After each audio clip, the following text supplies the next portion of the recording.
Bonjour à tous, chers amis bibliothécaires, j'espère que vous allez bien. En ce qui me concerne, si vous aviez vu le post qui explique qu'il n'y avait pas de grosses vidéos la semaine dernière, je vous fais un petit update. En ce qui concerne les travaux, malheureusement, c'est toujours autant le bordel à la maison. Étant locataire, nous dépendons de ceux qui font les travaux, et autant vous dire qu'ils ne sont pas très pressés.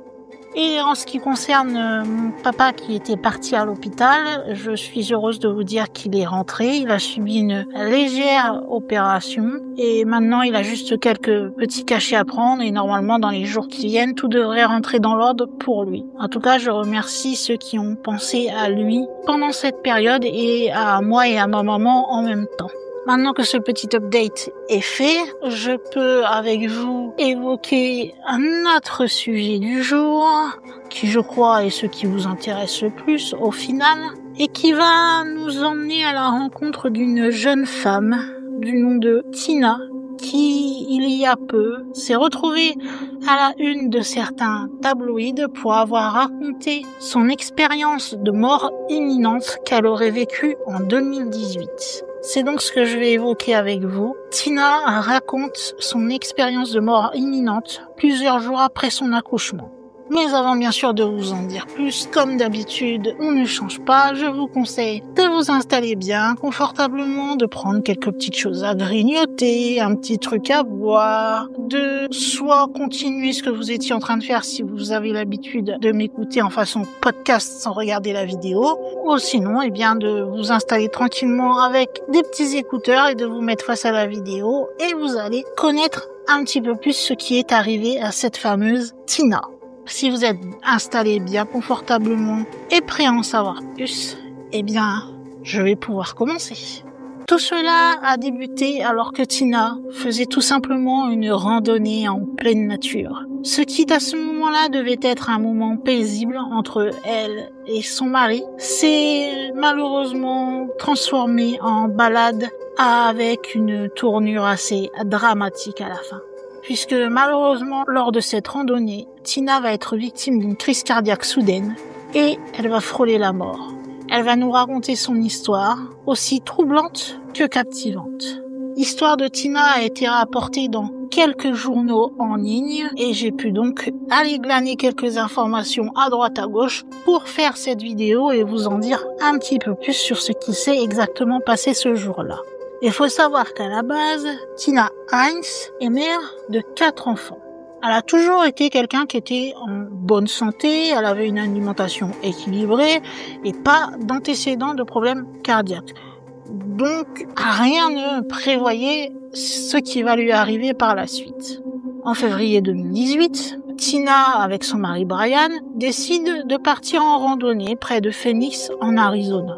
C'est lors de cette randonnée que soudain, Tina va alors s'effondrer, comme ça, d'un seul coup. Et son cœur va immédiatement cesser de battre. Brian va avoir le réflexe d'appeler le fameux 911, 911, qui je vous le rappelle est le numéro d'appel d'urgence aux États-Unis. Puis il va se mettre à genoux pour essayer de réanimer sa femme en faisant ce qu'on appelle une réanimation cardiopulmonaire. Il dira lui-même qu'il a vu le visage de sa femme devenir violet.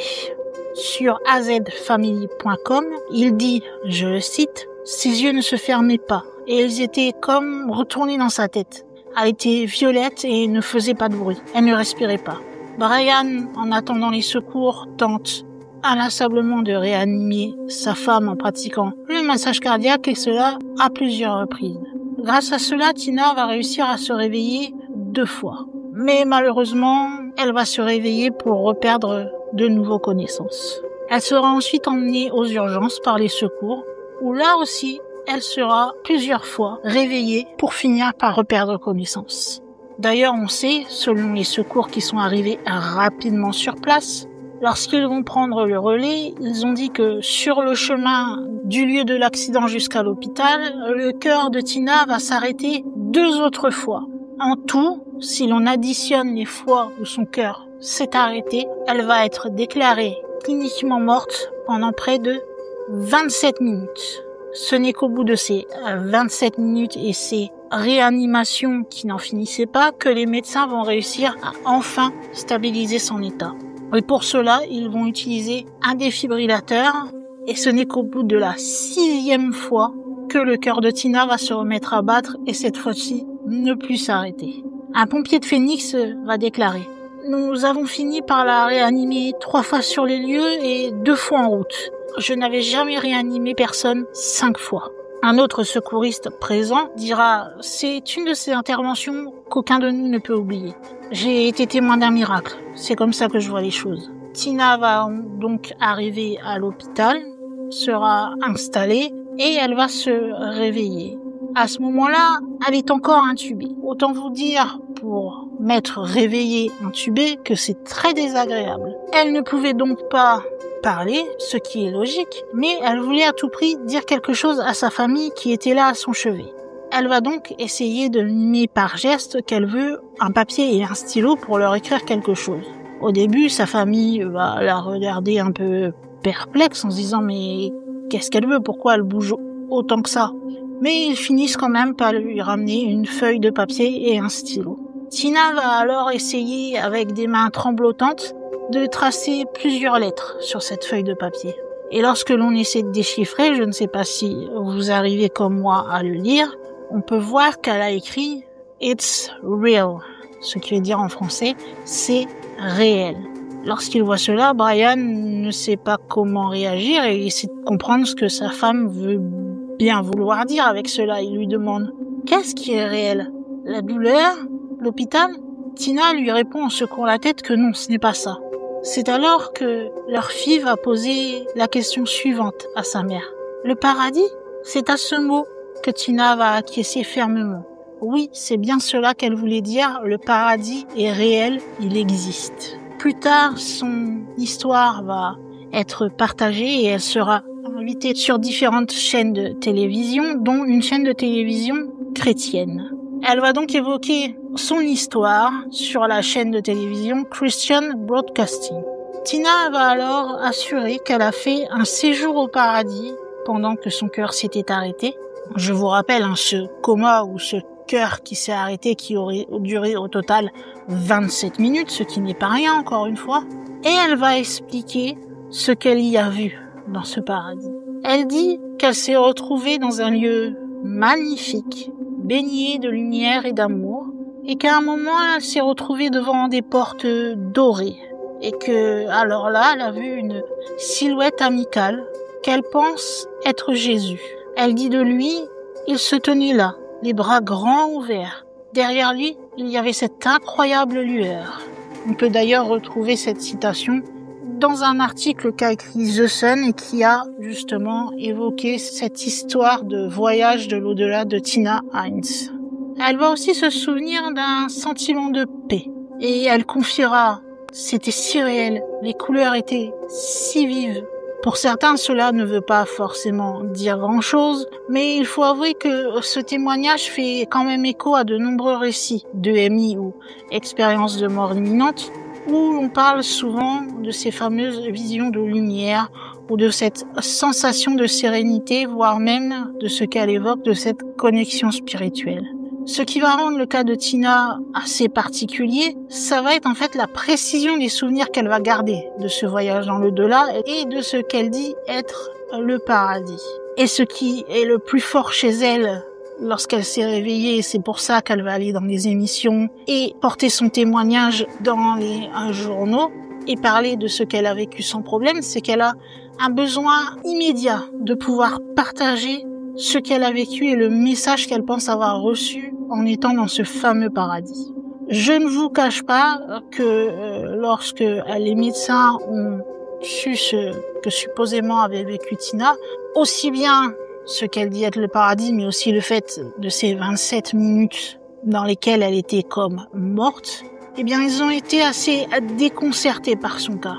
Parce que normalement, lorsque l'on reste trop longtemps sans fréquence cardiaque et donc mort, il manque de l'oxygène au cerveau et normalement les médecins pensaient simplement qu'à cause de ce manque d'oxygénation, si Tina allait se réveiller, que cela aurait pu provoquer quelques lésions cérébrales malheureusement.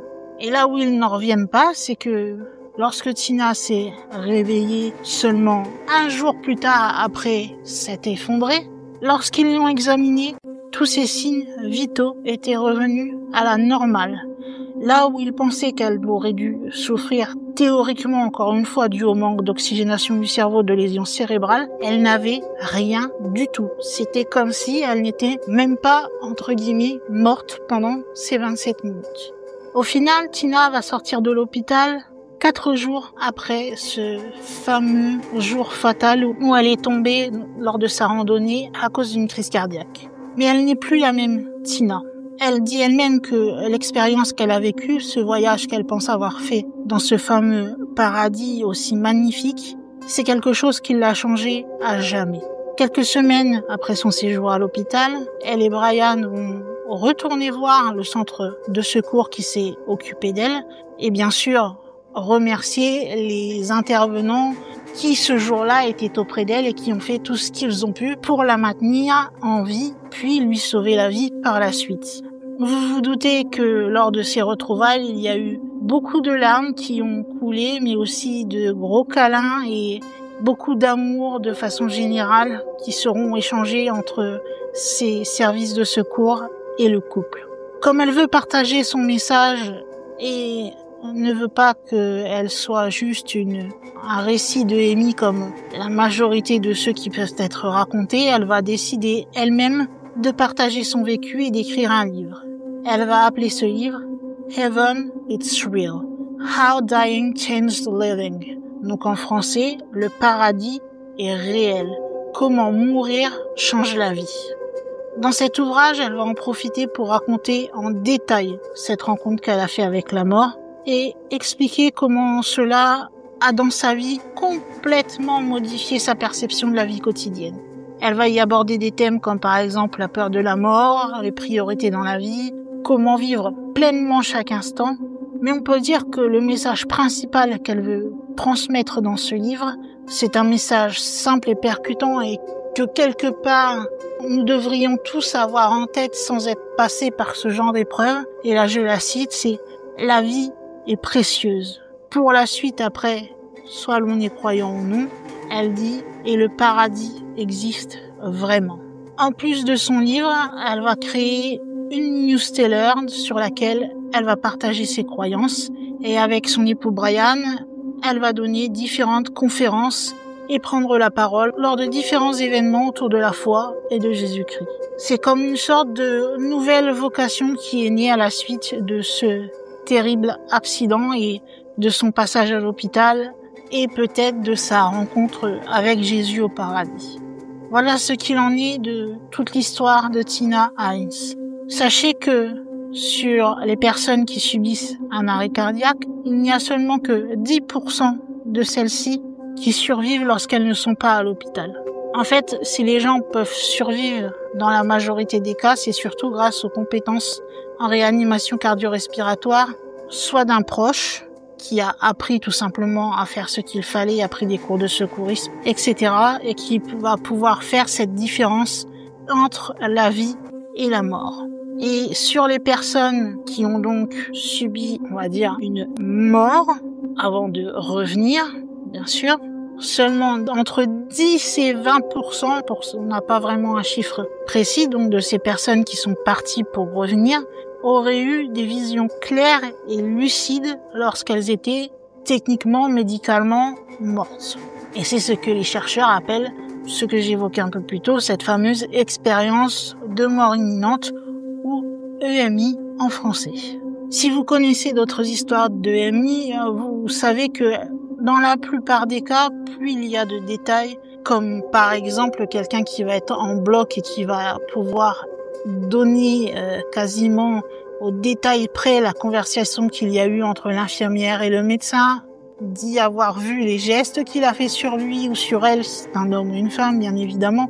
Tous ces témoignages de cette importance-là, comme celle de Tina par exemple, sont vraiment des histoires qui interpellent profondément sur la vie après la mort. Qu'est-ce qu'il se passe? Est-ce que notre âme est vraiment détachée du corps à ce moment-là et doit aller quelque part d'autre pour continuer un autre voyage?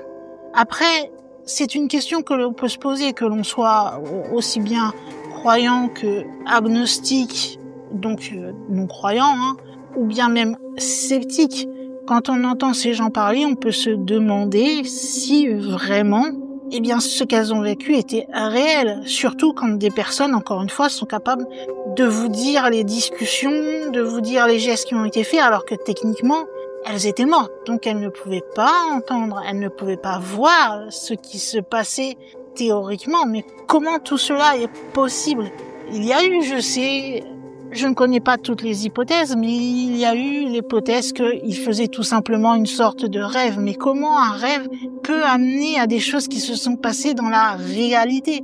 Là, ça évoquerait des rêves prémonitoires ou je ne sais pas quel nom cela peut porter. Donc ça reste quand même un peu étrange. En tout cas, moi je trouve ces récits assez étranges et en effet, même si je ne suis pas croyante, encore une fois, j'ai envie de croire en ces personnes et de me dire que nous ne finissons pas comme... et je ne veux pas offusquer les chrétiens, on dit cela, mais je crois que théoriquement, on dit tu es né poussière et tu retourneras poussière. Corrigez-moi si je ne le dis pas correctement, mais je crois que c'est quelque chose comme ça. Eh bien, j'ai envie de penser que non, que notre corps quelque part n'est qu'un véhicule et que notre âme survit au-delà de la mort, peut-être bien comme c'est expliqué quelquefois que elle va dans un autre corps et comme on dit, je trouve cette histoire jolie pour vous la dire, peut-être que en effet, lorsque nous partons dans un nouveau bébé, nous allons dire, pour revenir sur Terre, il y a peut-être bien un ange qui nous fait cette petite marque juste entre le nez et la bouche pour nous faire oublier tout ce que nous avions appris lors de nos vies passées.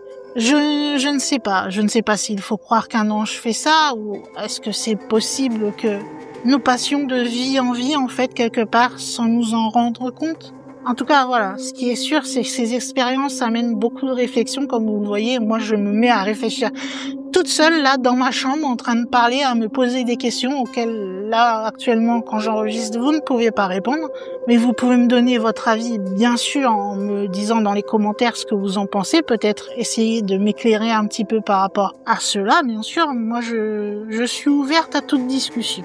Donc surtout, n'oubliez pas, si vous voulez me dire ce que vous pensez de ces expériences, du fait que peut-être, oui, au vu de ces expériences, on aurait bien une âme qui se détacherait de notre corps au moment de la mort, etc. Eh bien, vous pouvez m'expliquer votre point de vue. Si peut-être j'ai fait une erreur sur certaines choses chrétiennes, je m'en excuse et corrigez-moi dans la plus gentille des façons, bien sûr. Et vous pouvez faire cela en allant dans les commentaires, m'expliquer ce que vous pensez de cette frontière quelque part qui serait dépassée entre la vie et la mort pour ces personnes qui ont vécu ces fameuses morts imminentes. Tout ce que vous avez à dire sur le sujet est le bienvenu et si vous voulez éclairer un peu mes lanternes, n'hésitez pas. Comme je le dis, ça fait toujours plaisir d'apprendre des choses quand quelqu'un est un peu plus calé sur le sujet. En tout cas, si vous avez noté votre petit commentaire ou votre petite question que vous aviez à me poser, vous pouvez également me mettre un petit like si vous avez apprécié l'histoire de Tina Heinz, si vous avez apprécié la façon dont je vous ai raconté celle-ci. Si ce n'est pas encore fait et que vous aimez tout ce genre d'histoire qui concerne le surnaturel dans son plus large éventail, vous pouvez également vous abonner. C'est totalement gratuit et ça vous prend que quelques secondes. Et si vous voulez recevoir une notification dès que quelque chose est publié sur la chaîne, il vous suffit tout simplement de regarder une fois que vous vous êtes abonné. Il y a une petite cloche qui est apparue et il vous suffit de cliquer sur celle-ci. Et il vous suffit de cocher la bonne case pour recevoir une notification dès que quelque chose est publié. Si vous avez fait cela, je vous en remercie et je dis bonjour et bienvenue au nouveau bibliothécaire de la chaîne. Mais je suis au regret ou non pour certains, je ne sais pas, de vous dire que nous arrivons à la fin de cette vidéo et qu'il est temps pour moi donc de refermer le livre concernant ce que j'appelle les parabonus et ces histoires qui n'ont aucune playlist définie, mais qui sont en vrac dans cette playlist parabonus, et de ranger ce fameux livre de ces histoires dans la rangée qui lui est désignée dans notre immense bibliothèque du surnaturel. Et puis bien sûr, vous savez qu'il va être temps pour moi en tant que gardienne de cette grande bibliothèque de fermer également les portes de celle-ci et de vous dire à la semaine prochaine pour une nouvelle vidéo. Bye!